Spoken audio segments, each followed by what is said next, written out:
Right everyone, as you can see, I've got the tub out and it's absolutely hanging. So this has been stood in the background for, well, just over a year since I took it off the car. And I'm now going to strip off the bits that I'm not going to use and give it a really good clean up before I wrap it underneath. And there's a bit of trim work that I need to undo the rivets on and put new pieces on before it goes for paint. So I'm going to get on with that now. It's just a quick update video to show you where I am and what I've been getting done. So I'll stick a bit of time lapse on, spray the shit out of this, come back tomorrow, have another go at it and see if I can get more crap off it. And then identify the amount of bits and pieces I need to change, which I'll show you now. So as you can see, it's a mixture of mud, road dirt and oil, because it's a Defender, so it's going to have loads of oil. These brackets here have rotted through. Well, they're salvageable, but they're not expensive. I mean, the amount of money I've already spent on the car, they're worth changing. So I'll change both of those for galvanised, so I'll take them off. The sill trims, which are these bad boys here, there's another bit bolts on and goes underneath the door. Now, I'm doing away with those. Not entirely, I hasten to add. It's just, these are 3mm aluminium, and the issue that you have with them is when you get in, if you've got a side step, and if you're a big clumsy bastard like me with size 13.5 feet, if you hoof it, you end up putting a dent in them, and these are battered anyway. So I'm going to get a pair of the 5mm stainless steel ones that are manufactured by Uproar 4x4, so I'll be ordering them. They're not opening again until the 1st of September, but I'll order a pair of them. And then once the tub goes on, before it goes for paint, I'll get them dried up, lined up, and I'll probably get them painted when the tub gets painted so they're all the same colour.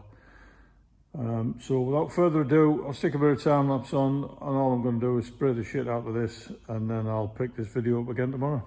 Cheers.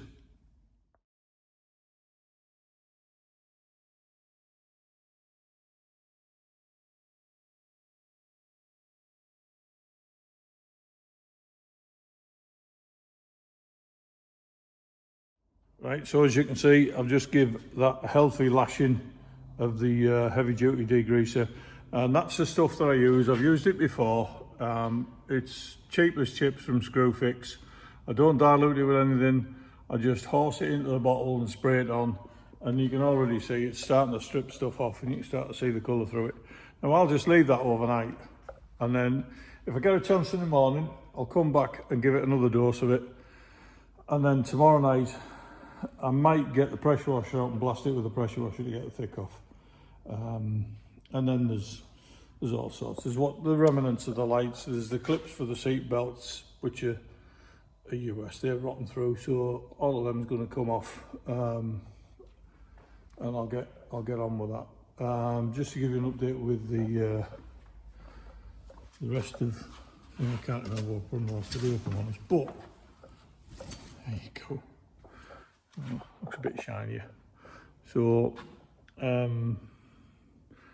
pretty much done with the engine bay for now until I start putting the wings on, so I can secure ancillaries such as the expansion tank and the power steering fluid reservoir and so on.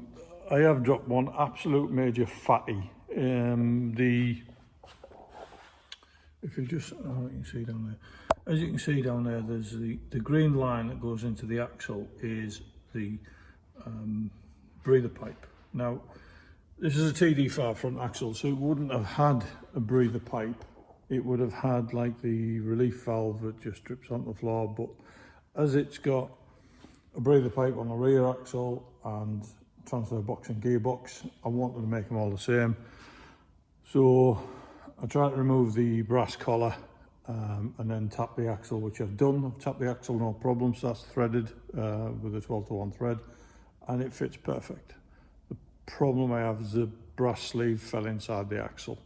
So before I can put the fluids into the front axle and the grease into the swivels, I'm going to have to take this wheel off, take the sump drain out, pour an air line in, take the half shaft out and blow the contents out. Hopefully that'll work, and if I get the bits out, happy days. If I don't get the bits out, I've got to take the diff off. But you know, that's myself being a ham-fisted bastard as I normally am.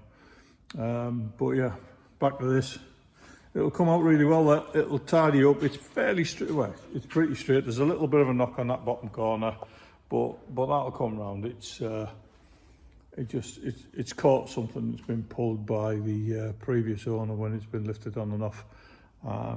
So the two rear arches are going. I've got new ones of those, as I have for the front. So yeah,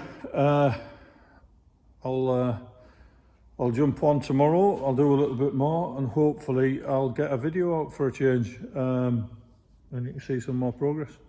Thanks very much for watching. Cheers. Also, there was something else I wanted to point out, and this isn't me. I haven't done this. So you can see the gouge marks.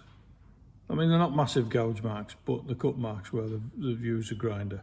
So they've done that to take the rear seats out. And they've fucking butchered it, which pissed me off no end, because there's no need for that. There's no need for that amount of damage. So it's not too bad this side, but you know what I mean. It's just, I mean, I'm man-fisted as fuck, but you know, just try and take a bit more care when you're taking something apart. I mean, you won't see that, but I know it's there, and then obviously it'll disappear when it gets raptored, but I will raptor all of that, just because I can and I want to. So yeah, it'll come all right. So once I've got all the cow shit and cobwebs off it, and the waste oil, being a Land Rover, but yeah, it'll come on well. See you on the next one.